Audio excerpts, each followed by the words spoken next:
Happy Friday, North Texas! I'm Scott, and I've got a quick programming note right off the top. This will be our last episode of 2025 before we shut down the podcast studio for winter break. We'll be back in January, but before we unplug the mics and lock the doors, today is Friday, December 12th, and it's Commencement weekend, y'all! You guys know the drill by now. Commencement weekend episode means we're bringing you an interview with a graduating student, and I've got a very special one to share with you this time. But first, let's check in with Zach Babb for the Mean Green Minute. A four-game win streak for men's basketball ended this past Sunday with a 65-55 loss to TCU at Dickies Arena in Fort Worth. It's now a week off for the Mean Green Men. Their next game is this coming Sunday against South Alabama. That game's in Mobile and gets going at 4:30. Women's basketball put together a dominant 81-52 win over Texas Southern this past Saturday at the Super Pit. The game featured quite the stat line from Megan Nestor. She put together a 34-point, 31-rebound performance in the victory. The Mean Green women are off until this coming Sunday when they hit the road to Champaign, Illinois to take on the University of Illinois. That game is at 2 p.m. And football couldn't get a victory in the 2025 American Conference Championship game, falling to Tulane 34-21. They're now 11-2 on the season and accepted a bid to the New Mexico Bowl. That'll be played on December 27th against San Diego State. It gets going at 3:45 p.m. Thanks for that update, Zach. I'm super excited to see the Mean Green play in the New Mexico Bowl against San Diego State at the end of the month. Hopefully, we'll all get to unwrap a big Mean Green win between Christmas and New Year's. In the meantime, you can get more UNT athletics updates from Zach by checking out his other podcasts, GMG Cast and This Week in Mean Green Sports. Before we can celebrate a bowl game win, though, we're celebrating Commencement this weekend. Like I said in the intro, every time Commencement rolls around, we like to celebrate on the pod by interviewing graduating students. Sharing the stories of our graduates is always a special privilege, but this one is extra special to me personally because this semester, my wife Haley will be walking across the stage at the Super Pit, just like I did 15 years ago. We're officially a Mean Green family, guys! Haley's in her 16th year as a full-time teacher, and for the last 2 years, she's been pursuing her master's in educational leadership online. We talked about what her online learning experience was like, how she balanced her course load with work and motherhood, and how her incredible husband made it all possible. Just kidding, she worked super hard, and I'm very proud of her. All right, I've got a very special great grad joining me this semester, Haley Brown. Welcome to the podcast. Hello. All right, so let's start with what inspired you to earn your degree. Why was it important for you to come back, get your master's, and choose this field, this particular degree?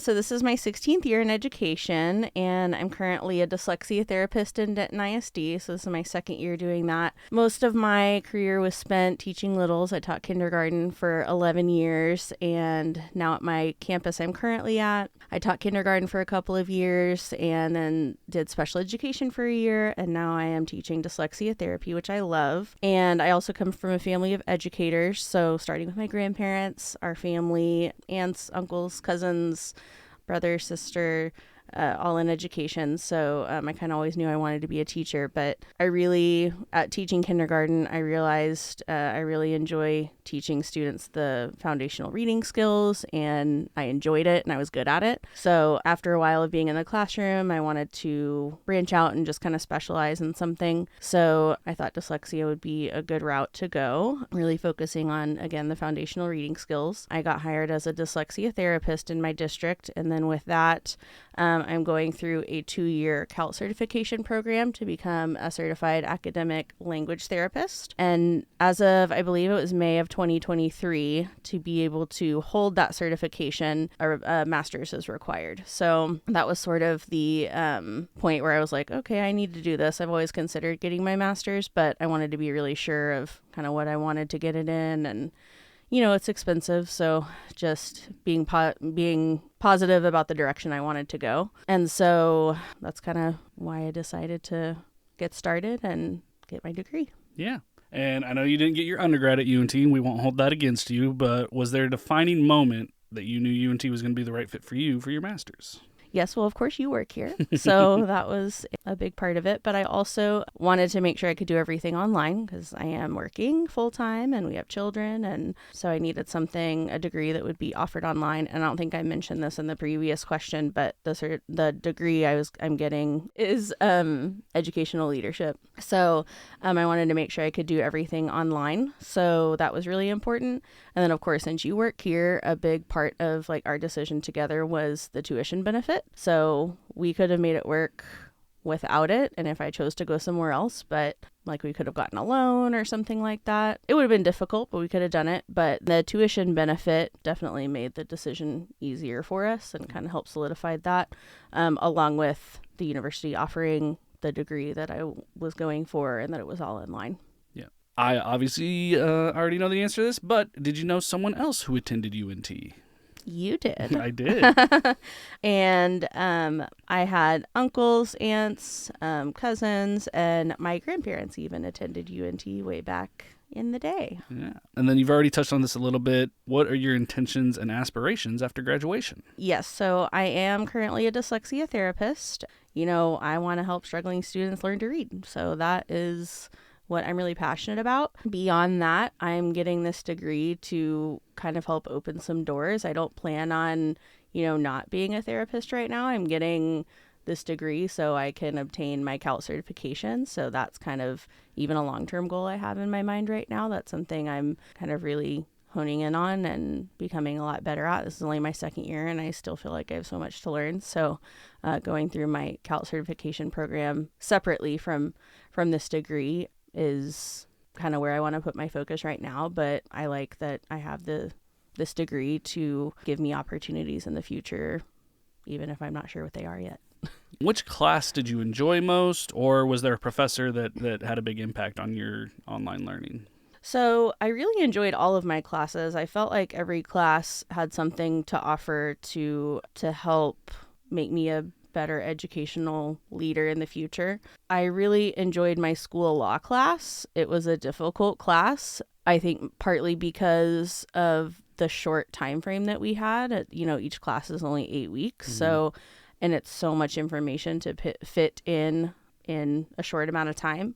But it was difficult, but it was really meaningful. And I guess it's just difficult because it's all legal jargon, right? So that was, it was hard to just kind of read all the information, process all the information, and then, have assignments and things like that. But I think that a lot of educators we have so much on our plates and we have so many things that we're required to do and that we want to do for students that law is one of the things that you don't really think about at first as a teacher, but I just learned how really important it is. And as a dyslexia therapist, it's now kind of under that special education umbrella. It's even more important for me. There are a lot of laws that I have to be aware of as I serve students with special needs, just to make sure that they are receiving the supports they need and just that I'm following all the laws. And laws change all the time, especially at this last legislative session. There were so many new laws in general. And so it's just hard to keep up with that. So I think the class just showed me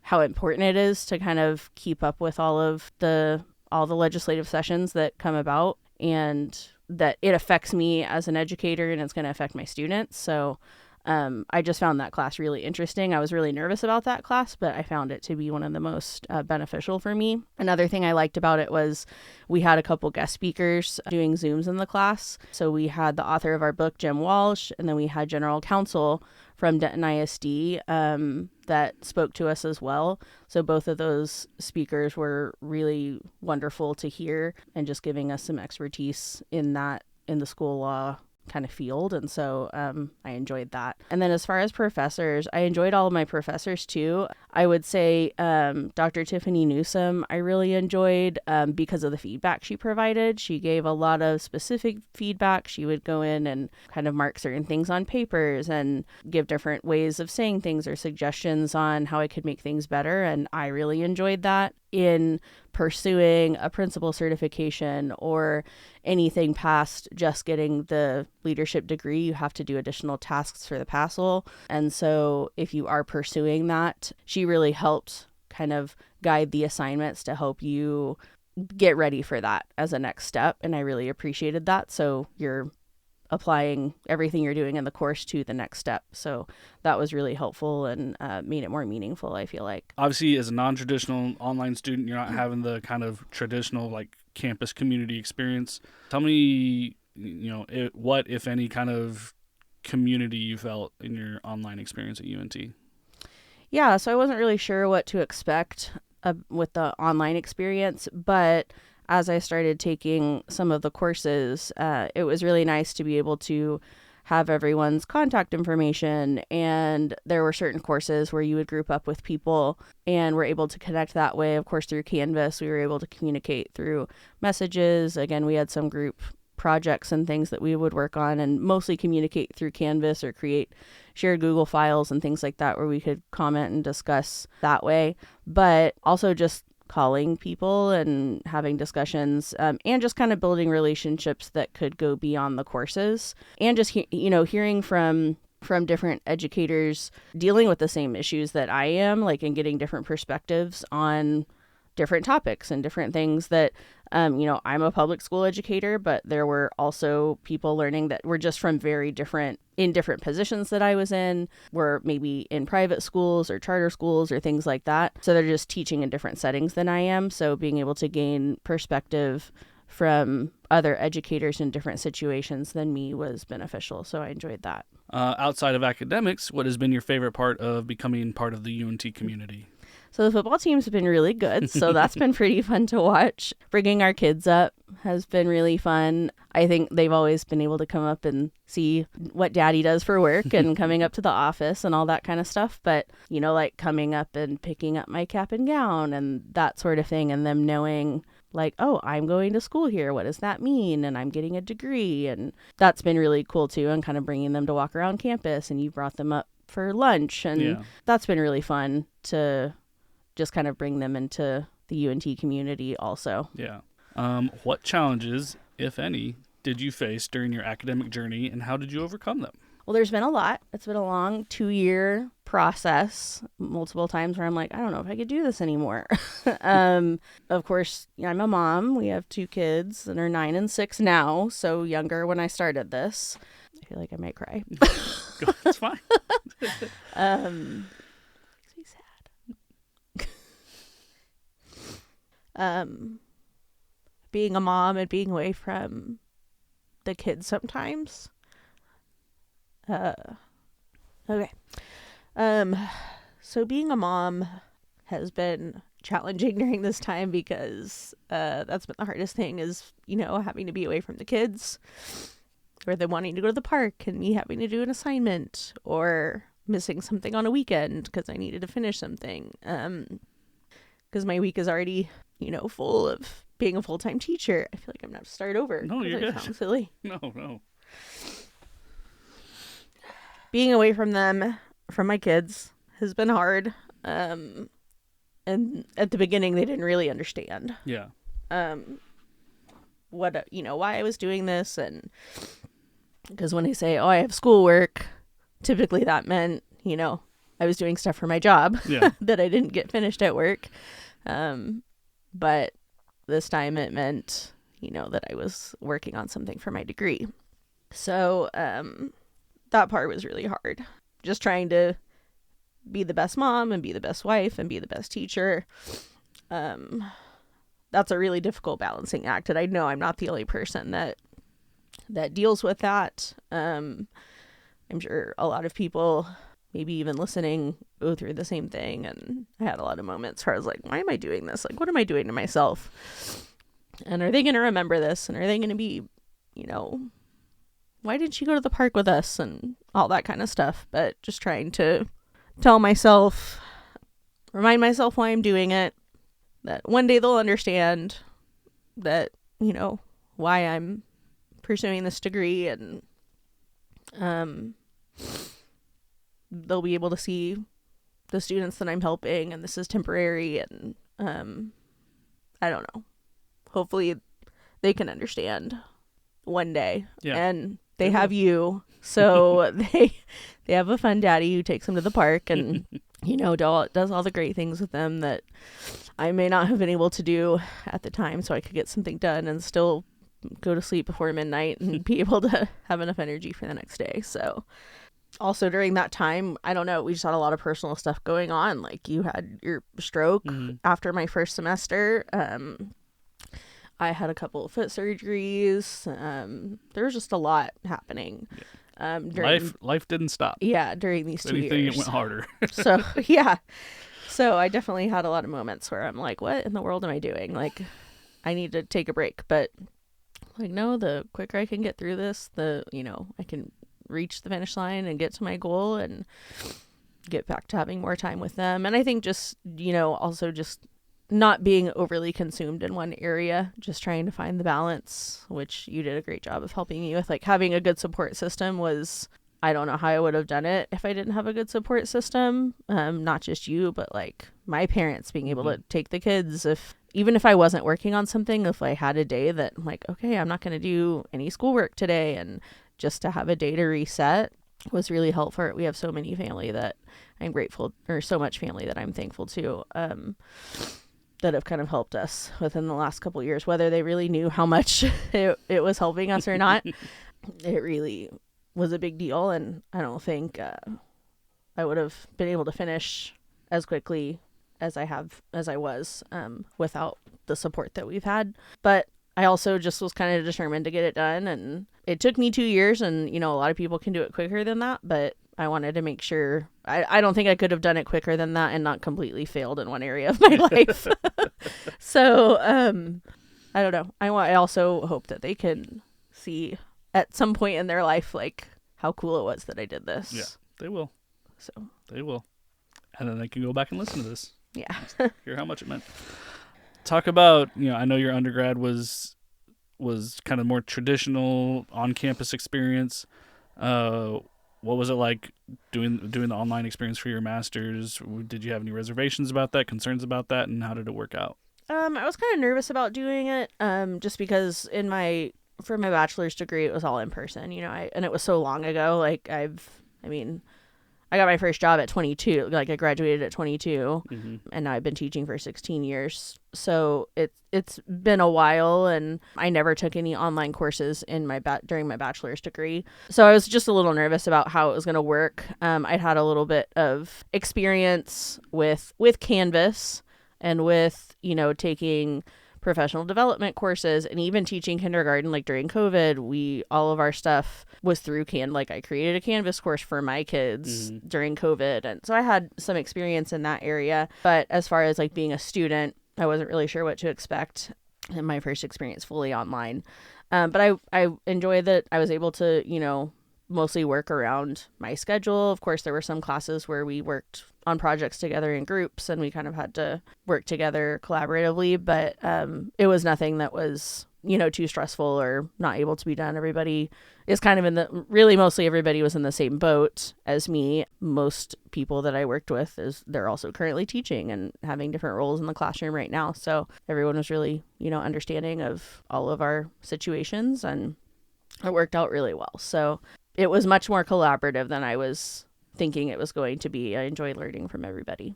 And then you've touched on this a little bit, but let's end on how do you plan to use your UNT degree to make a positive impact in your community? Yeah, so I want to help kids. I don't do this for the money. I don't think any teacher does. The state of education is really difficult right now. Laws are constantly changing. We're overworked. I think everybody knows that teachers are overworked, and it's just a difficult field to be in right now. But I enjoy being able to make an impact on my kids every day that come into my room and helping them learn to read. And that kind of makes me enjoy going to work every day. Some days are hard, but the good days are really good. And even if I have a difficult day or week, I always find little pockets of joy every day with my kids. And that's why I do it. All right, so this is going to be coming out on the day you graduate, so you will officially be a UNT alumni. Any interview we have with an alumni we like to end, can we get a Go Mean Green? Go Mean Green. It has been a very challenging couple of years, and I'm so proud of Haley for not just hanging in there, but getting A's in all of her classes. She has absolutely crushed it, and I'm so glad she made time to come on the podcast as she's wrapping up her final class. She's been so busy with work and school that we had to come up and record this during fall break. We brought the kids up to the office with us and set them up in a conference room with a movie while we recorded.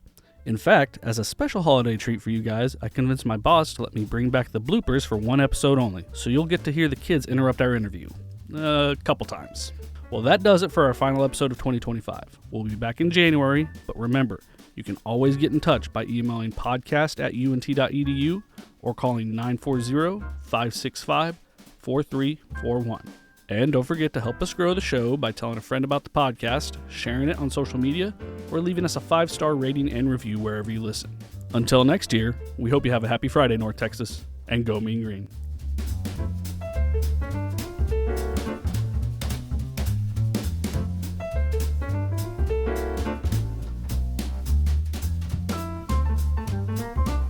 Happy Friday, North Texas is a production of the University of North Texas. Today's show was produced and edited by Scott Brown with original reporting by Scott Brown. For more information, visit unt.edu/podcast. I'm so nervous. It's fine. There's nothing to be nervous about. I feel like I'm doing this. Do you want me to ask the question again? Yes. Okay. So we can just cut all of that. That way when I'm editing, I can see where the sound spikes and I can just jump to that. That's so smart. Yeah. Learned some tricks doing this for a couple years. I obviously already know the answer to this, but did you know someone else who attended UNT?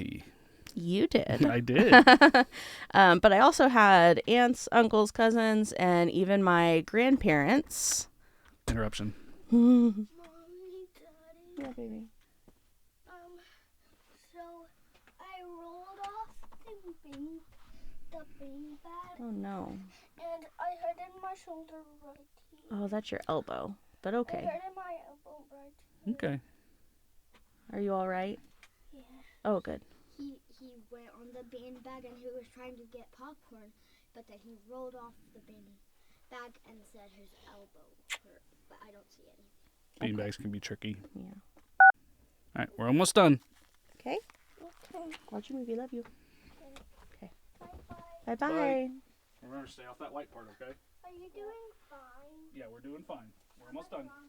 I don't know, like 15 more minutes. Go ahead. Daddy, what is that? No, it's like a humidifier or something.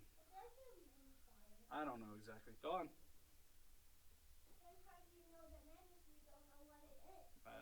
Sometimes you just know things that you don't really know.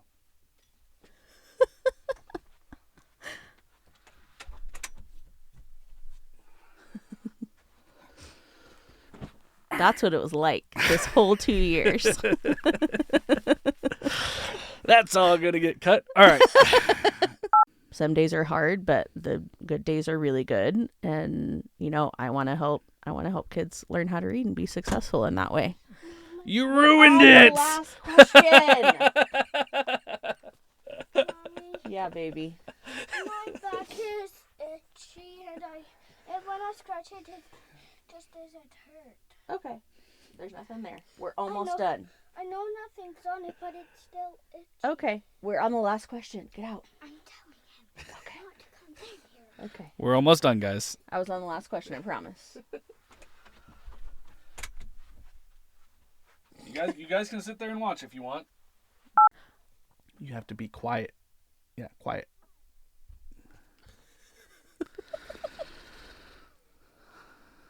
All right, no, get your face off the glass, please. Gross. Okay, Get outta go here. watch the movie. Go. Nope. Now. No.